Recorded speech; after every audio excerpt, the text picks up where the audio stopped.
ക്രിസ്തുവിൻ്റെ സമാധാനം നിങ്ങളോടുകൂടി ഉണ്ടായിരിക്കട്ടെ.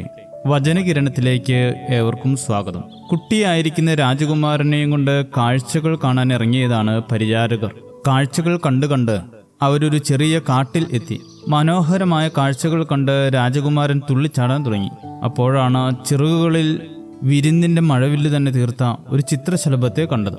രാജകുമാരൻ പറഞ്ഞു, എനിക്കത് വേണം, നമുക്കതിനെ കൊട്ടാരത്തിൽ കൊണ്ടുപോകാം. കുമാരന്റെ ആഗ്രഹം പൂർത്തീകരിക്കാനായി അപ്പോൾ തന്നെ ചിത്രശലഭത്തെ പിടിച്ച് ഒരു പാത്രത്തിലിട്ട് അടച്ചു തോഴന്മാർ. കുറച്ചു ദൂരം ചെന്നപ്പോൾ മനോഹരമായി പാടുന്ന ഒരു കിളിയെ കണ്ടു കുമാരൻ. അതും തനിക്ക് വേണമെന്നതായി അടുത്ത ആവശ്യം കേട്ടത് അംഗരക്ഷകർ മരത്തിന് മുകളിലേക്ക് വലിഞ്ഞു കയറി ആ പക്ഷിയെ പിടിച്ച് ഒരു കൂട്ടിലടച്ചു. നദിക്കരയിലെത്തിയപ്പോൾ മനോഹരമായ സ്വർണ്ണ മത്സ്യത്തെ കണ്ടു. അതും വേണമെന്ന് വാശി പിടിച്ചു കുമാരൻ. വേഗം തന്നെ ആ മത്സ്യത്തെ പിടിച്ച് ഒരു സ്ഫടിക ഭരണിയിലാക്കി തോഴന്മാർ. കുമാരന് വലിയ സന്തോഷമായി. കിട്ടിയ മനോഹരമായ ജീവികളെയും കൊണ്ട് കൊട്ടാരത്തിലെത്തിയ കുമാരന് വലിയ സന്തോഷമായി. രാത്രി കിടക്കുന്നതുവരെയും അവയുടെ ഭംഗിയെല്ലാം ആസ്വദിച്ചുകൊണ്ട് സമയം ചെലവഴിച്ചു കുമാരൻ. എന്നാൽ പിറ്റേ ദിവസം രാവിലെ നോക്കിയപ്പോൾ ചിത്രശലഭത്തിന് ജീവനില്ല. കുമാരന് സങ്കടം തോന്നി. എന്നാലും കിളിയും മീനും ഉണ്ടല്ലോ, കുമാരൻ ആശ്വസിച്ചു. പക്ഷേ ഉച്ചയായപ്പോഴേക്കും മീനും വൈകുന്നേരമായപ്പോഴേക്കും ആ കിളിയും ജീവനറ്റ് വീണു. അതോടെ കുമാരൻ സങ്കടപ്പെട്ട് കരയാൻ തുടങ്ങി. കുമാരന്റെ സങ്കടം കണ്ട് രാജാവ് അവനോട് പറഞ്ഞു, സ്വന്തമാക്കണമെന്ന ചിന്തയേക്കാൾ മനോഹരമാണ് സ്വതന്ത്രമാക്കണമെന്ന ചിന്ത.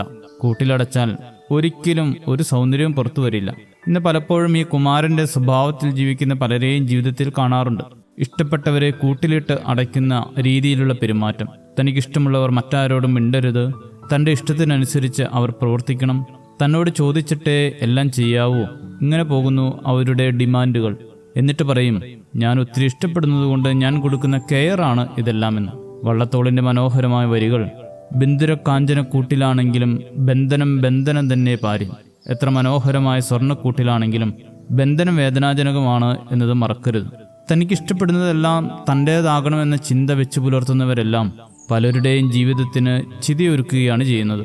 ഒന്നും ആരുടെയും ഇഷ്ടപൂർത്തീകരണത്തിന് വേണ്ടി ജന്മമെടുക്കുന്നതല്ല. ഓരോന്നിനും അതിൻ്റേതായ അനന്യതയും ആത്മാവും ഉണ്ടാകും. ഇഷ്ടമുള്ളവരോട് ഇഷ്ടം പ്രകടിപ്പിക്കുവാനുള്ള ഏറ്റവും നല്ല വഴി അവരെ അവരുടെ ഇഷ്ടങ്ങളിലേക്ക് വിടുക എന്നതാണ്. സ്വന്തമാക്കണമെന്ന ആഗ്രഹത്തിന് പിന്നിൽ തൻ്റെ ഇഷ്ടങ്ങളിലേക്ക് അവരെ വലിച്ചെടുപ്പിക്കുവാനുള്ള സ്വാർത്ഥതയുണ്ട്. സ്വതന്ത്രമാക്കണമെന്നുള്ള ചിന്തയ്ക്ക് പിന്നിൽ അവരുടെ ആഗ്രഹങ്ങളെ വിലമതിക്കാനുള്ള മനസ്സുമുണ്ട്.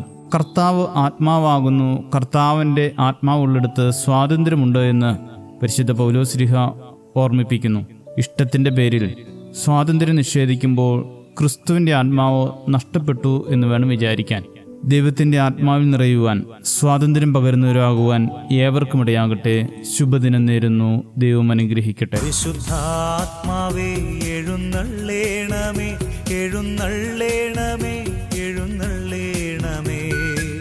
മൺമയമാകുമെൻ മർത്യ ശരീരത്തിൽ തിരുശക്തി പകരണമേ.